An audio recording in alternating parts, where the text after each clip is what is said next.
오늘 이렇게 금요일에 나오신 여러분들 위해 하나님의 크신 은혜와 복이 임하시기를 주님의 이름으로 축원합니다. 오늘 여러분과 함께 나눌 말씀은 육의 눈으로 보면 안 됩니다.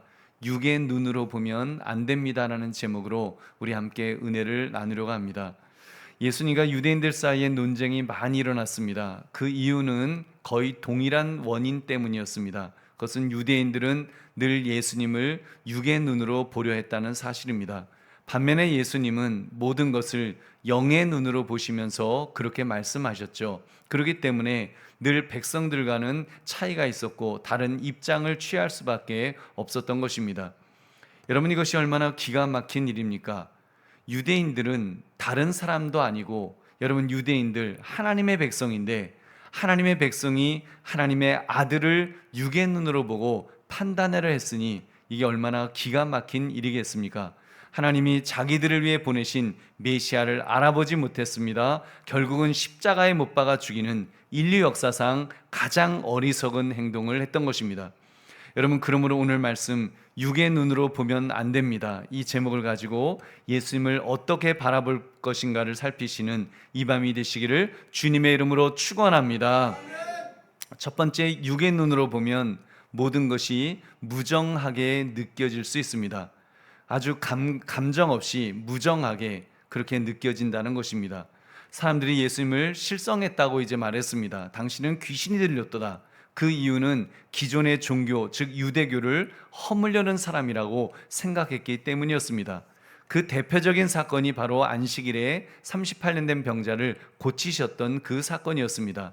38년 된 병자를 고친 일은 굉장히 선한 일이죠. 착한 일을 한 것입니다. 그런데 안식일에 고쳤기 때문에 선한 의도는 보이지 않게 되었습니다. 안식일 법을 어기려는 의도였나 보다 오해를 사기에 충분했습니다. 그래서 예수님을 미쳤다고, 귀신이 들렸다고, 마귀에게 사로잡혀서 지금 유대교를 허물려고, 율법을 허물려고 지금 저렇게 행동한다고 그렇게 생각했던 것입니다. 이에 대해 예수님께서는 안식일에도 할례를 행하는 일에 대해서 지적하였습니다. 우리 23절의 말씀 함께 읽겠습니다. 시작. 모세의 율법을 범하지 아니하려고 사람이 안식일에도 할례를 받는 일이 있거든 내가 안식일에 사람의 전신을 건전하게 한 것으로 너희가 내게 노여워하느냐. 아멘. 할례를 행하는 일은 분명히 일이었습니다. 일이죠. 의료행위였으니까요. 외과 수술을 행하여 하는, 분명히 여러분 요즘은 비뇨기과 가야지 이제 할례를 포경 수술을 받을 수 있지 않습니까? 근데 지금 이 할례는 아기가 태어난 지 이제 며칠 때 되었을 때 행하는 것입니까? 8일째 되었을 때. 금요일에 태어난 아기는 할 수 없이 8일째 되는 날, 안식일 토요일에 그날 이제 아이들은 할례를 받지 않을 수가 없었던 것입니다. 그러니까 8일째 되는 날이 안식일이어도 할례는 너무나도 중요한 모세가 명령한 율법이었기 때문에 이건 기꺼이 할례를 행했다는 것입니다. 할례를 행하는 것은 안식일이어도 그건 일이 아니다. 아마 제사행위 또는 하여튼 성결행위 그런 걸로 해서 그렇게 간주하고서 그건 일이 아니라고 생각하고 그렇게 할례를 안식일에도 행했던 것입니다. 근데 사실은 할례는 모세의 율법 이전에 있었던 것이죠. 이미 여러분 언제입니까? 조상들 때부터 행해졌던 것이라고 예수님 말씀하셨습니다. 아브라함 때 행해졌던 것입니다. 창세기 17장에서 하나님께서 아브라함에게 처음으로 할례를 명하셨던 것입니다. 아무튼 이렇게 모세의 율법을 범하지 않으려고 안식일에도 할례를 행하지 않느냐? 나도 마찬가지다. 지금 예수님 그런 의도로 말씀하십니다. 예수님은 지금 육신의 눈이 아닌 영의 눈으로 보셨습니다. 할례 때 표피를 제거한다는 것은 깨끗하게 하는 행위를 상징하는 것입니다. 그렇다면 38년 된 병마로 고통받던 사람을 고쳐주신 것은 전신을 깨끗하게 하는 행위였다라고 그 의미를 부여해 주셨습니다. 할렐루야. 여러분, 그러니까 칭찬받아야 될 선한 일이었는데 그것을 안식일 범했다고, 악하다고 했으니까 여러분, 이것이 얼마나 완악한 반응이었습니까? 여러분, 왜 그렇게 되었을까요? 그것은 사람들이 육의 눈으로 보았기 때문입니다. 육의 눈으로 보니까, 육신의 눈으로 보니까 사람은 보이지 않고 율법만 보았습니다. 율법을 범하는 사람으로만 보니까 엄밀히 말하면 자기들의 기득권을 빼앗길지 모른다고 하는 그 위기의식 때문에 율법이 무너지면 자기들의 기득권도 빼앗길 거라고 하는 위협을 느꼈던 사람들 입장에서 지금 어떻게든 예수님을 죽일 꼬투리를 잡으려고 했던 것입니다. 그니 38년 된 병자가 보였겠습니까? 여러분, 그의 절망, 정말 38년 된 그 병자의 절망, 그의 고통, 그의 그 소원, 누가 없으세요? 누가 나를 좀 구해주세요 라면서 소리치는 영혼 깊은 곳에 그 외쳤던 절규, 여러분, 그것이 들리지 않았던 것입니다. 여러분, 그것을 정말 그 육의 눈이 아니라, 정말 육의 귀가 아니라 영의 귀를 열어서 들었다면 그 절규를 들었을 텐데, 예수님은 그 절규를 들으셨는데 지금 이 사람들은 그 절규를 듣지 못했습니다. 그의 그 고통을 보지 못했습니다. 그러니까 칭찬했어야 될 일을 비난하면서 이를 갈았던 것입니다. 여러분, 보배로운 성도님들, 이 사건을 우리의 입장에서 적용해 보시기 바랍니다. 우리도 모든 사건을 바라볼 때 여러분, 예수님의 마음으로 보아야 할 줄로 믿습니다. 그래서 예수님이라면 어떻게 하셨을까? 예수님이 정말 이 일을 기뻐하실까? 이런 질문 속에서 여러분, 우리는 정말 과거 율법이 아닌 새법 아래 사는 우리들은 여러분, 사랑의 관점에서 모든 것을 보아야 할 줄로 믿습니다. 모든 것을 하나님의 사랑이라고 하는 이 관점에서 해석해야 되는 것입니다. 그렇게 할 때 은혜가 되지 않을 것이 없습니다. 여러분, 정말 우리가 하나님의 은혜 속에서 정말 더군다나 예수 그리스도를 통해서 새 법을 받은 우리들은, 사랑의 법을 받은 우리들은 얼마나 모든 것이 은혜인지 모릅니다. 여러분, 근데요, 은혜라고 해서 새 법 아래 있다고 해서 무법하다는 말은 아닙니다. 여러분, 새 법은 어찌 보면요, 더 엄격한 법입니다. 율법은 위선적으로도 행동할 수 있습니다. 율법을 지킨 율법이 되게 엄하게 보이지만 사실은 위선적으로 율법 지킬 수 있습니다. 마음은 그렇지 않은데도 율법이 명령했으니까 그냥 억지로라도 그 법을 따르면 율법을 지켰다고 인정받을 수 있었습니다. 근데 여러분, 새 법은 다릅니다. 이 새 법은 은혜의 법이기 때문에 정말 잘 지켜야 됩니다. 이게 정말 잘 지켜야 돼요. 제대로 지켜야 됩니다. 이 말은 마음으로 지켜야 될 줄로 믿습니다. 마음으로 지켜야 되는 법, 여러분, 몸만 가서 되지 않고 마음에서부터 시작될 때 그것을 하나님이 보시고 인정해 주시는 것입니다. 그래서 예수님 마태복음 22장 37절부터 39절에서 예수님 이렇게 말씀하셨습니다. 우리 같이 읽겠습니다. 시작. 예수께서 이르시되 내 마음을 다하고 목숨을 다하고 뜻을 다하여 주 너의 하나님을 사랑하라 하셨으니 이것이 크고 첫째 되는 계명이요 둘째도 그와 같으니 내 이웃을 내 자신같이 사랑하라 하셨으니 아멘. 여러분, 지금 사랑의 법은 어떻게 지키라고 말씀하셨습니까? 마음을 다하고 목숨을 다하고 뜻을 다하여 사랑해야 된다. 사실은 율법의 모든 법도 그 사랑인데 그 유대인들은 제대로 깨닫지 못했을 뿐입니다. 그래서 예수님이 다시 그 율법의 원의미, 하나님이 왜 율법을 주셨는지, 율법을 어떻게 지키는 것인지를 가르쳐 주시고 그걸 두 가지로 추각했는데, 위로는 하나님 사랑, 그리고 수평적으로는 바로 이웃 사랑을 말씀하신 줄로 믿습니다. 근데 그것도 어떻게 지키라고요? 마음을 다해서 여러분, 목숨을 다하고 뜻을 다하면서 정말 마음을 다할 때 여러분, 주님께서 그것을 보실 줄로 믿습니다. 우리 보배로운 성도님들, 사랑의 법 아래서는 겉으로 드러나는 행동도 중요하겠지만 그 내면의 동기가 더 중요한 법입니다. 어려운 이웃을 구제하는 것 너무 좋은 선행입니다. 그러나 그 목적이 그 이웃을 사랑하는 마음이 아니라 나를 드러내고 나의 관대함을 과시하기 위함이라면 주님은 인정하지 않으실 것입니다. 그런 선행은 기뻐하지 않으실 것입니다.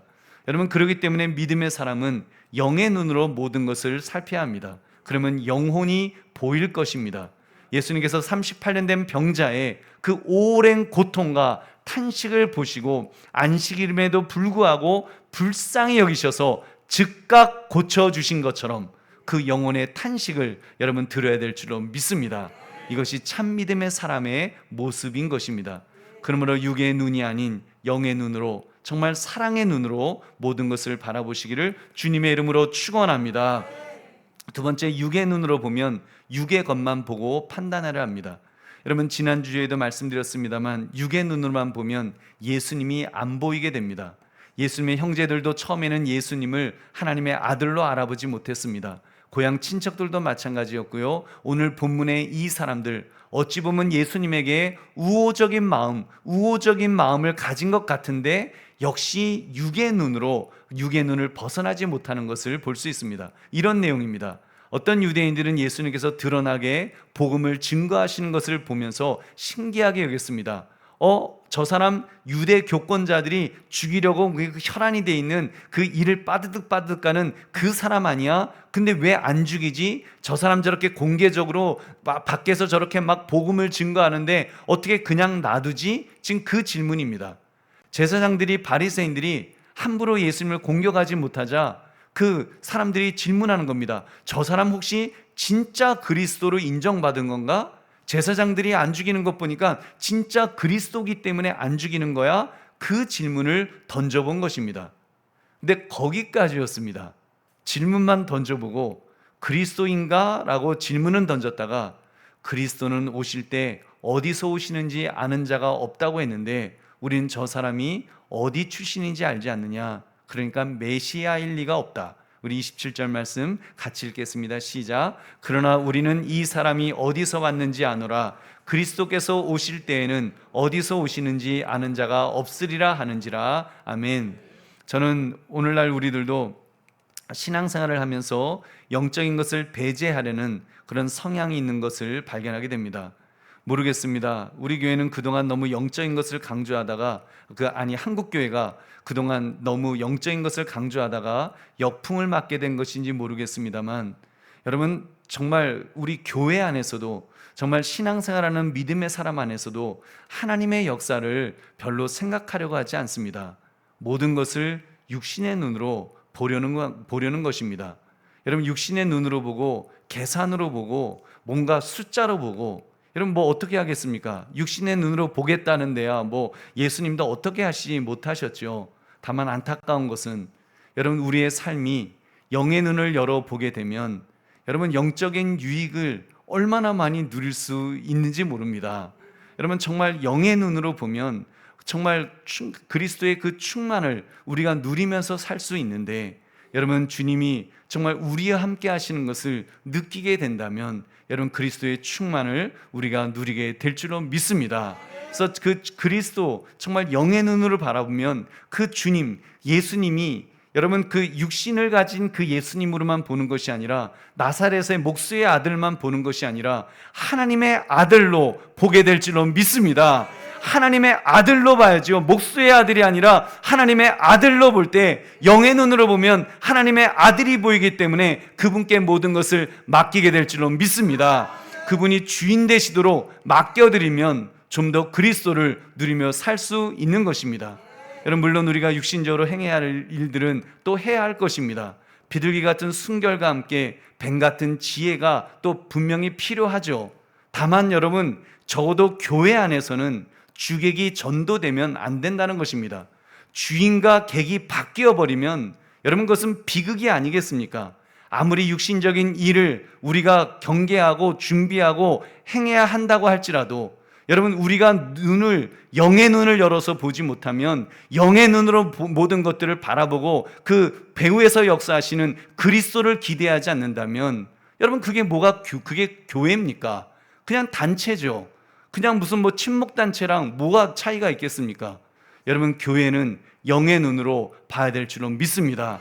그리고 그리스도를 누리시기를 주의 이름으로 축원합니다.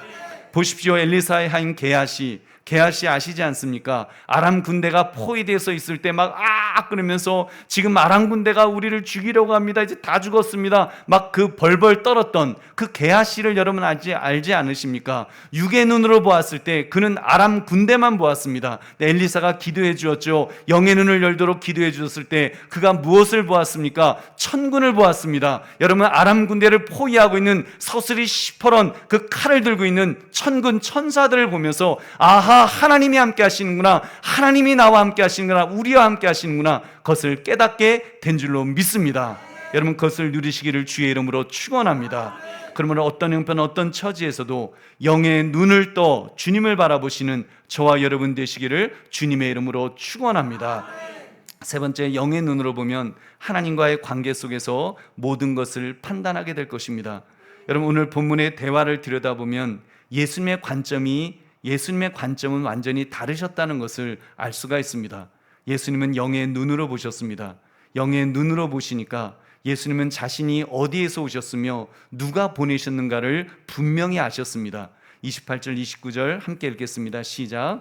예수께서 성전에서 가르치시며 외쳐 이르시되 너희가 나를 알고 내가 어디서 온 것도 알거니와 내가 스스로 온 것이 아니니라. 나를 보내신 이는 참되시니 너희는 그를 알지 못하나 나는 아노니 이는 내가 그에게서 났고 그가 나를 보내셨음이라 하시니. 아멘. 얼마나 멋지십니까? 예수님은 나는 스스로 온 것이 아니다라고 예수님 말씀하십니다. 스스로 말하고 스스로 행동하는 것이 아니라는 것입니다. 나는 천국 보좌, 높고 높은 보좌에서 온 하나님의 아들이다.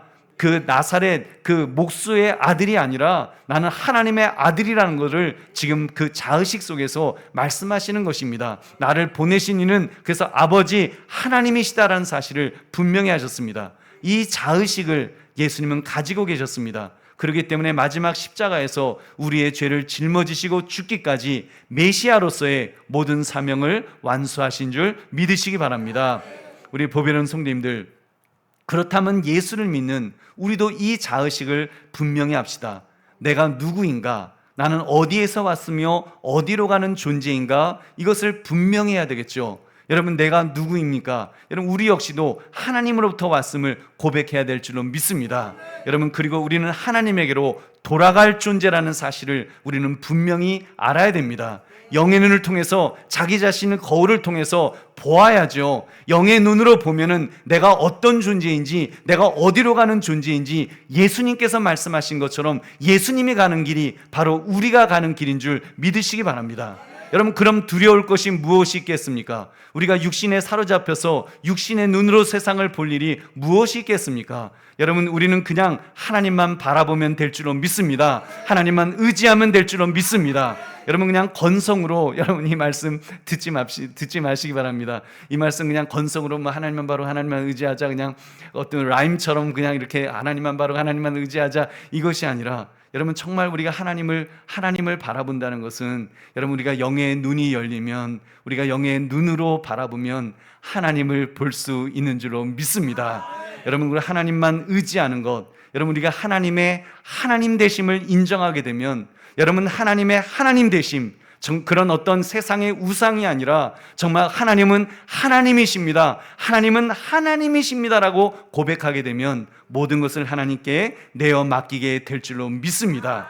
여러분 하나님을 믿는다고 하면서 하나님을 무시하는 경우가 얼마나 많이 있습니까? 여러분 자기 힘으로 살려고 하는 경우가 얼마나 많습니까? 하나님은 마음의 문을 두드리시는데 여러분 내가 마음의 문을 열지 않아서 하나님이 만약에 나의 마음 밖에 계신다면 얼마나 비극이겠습니까? 여러분 영의 눈을 열어서 하나님을 바라봅시다. 영의 눈을 열어서 여러분 하나님을 나의 주인으로 모시기를 주의 이름으로 축원합니다. 그래서 여러분 하나님이 중심에 계시도록, 내 인생의 내 마음의 중심에 주인의 자리에 계시도록, 그래서 주인 자리가 하나님 자리가 되어야 됩니다. 하나님이 그곳에 앉으셔서 하나님이 나를 좌지우지하시도록, 하나님이 나를 휘두르시도록, 하나님이 나에 앞서서 싸우실 정도로 그렇게 하나님의 모든 주권에 붙들림 받는 것이 여러분 우리의 삶이 되어야 될 줄로 믿습니다. 영의 눈을 열면 내가 그런 존재임을 깨닫게 될 것입니다. 내가 예수 그리스도 안에서 정말 나는 아무것도 아닙니다. 나는 마른 막대기만도 못한 존재입니다.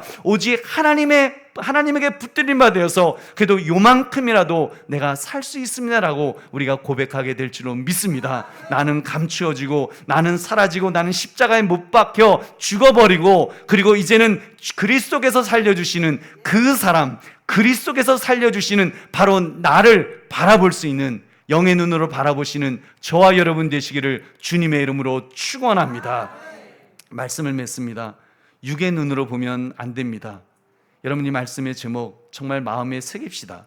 여러분 정말입니다. 믿는다고 하면서 믿음의 사람조차도 자꾸 육의 눈으로 세상을 보려 하기 때문에 여러분 얼마나 위험한지 모릅니다. 그래서 스스로 자꾸 경계해야 됩니다.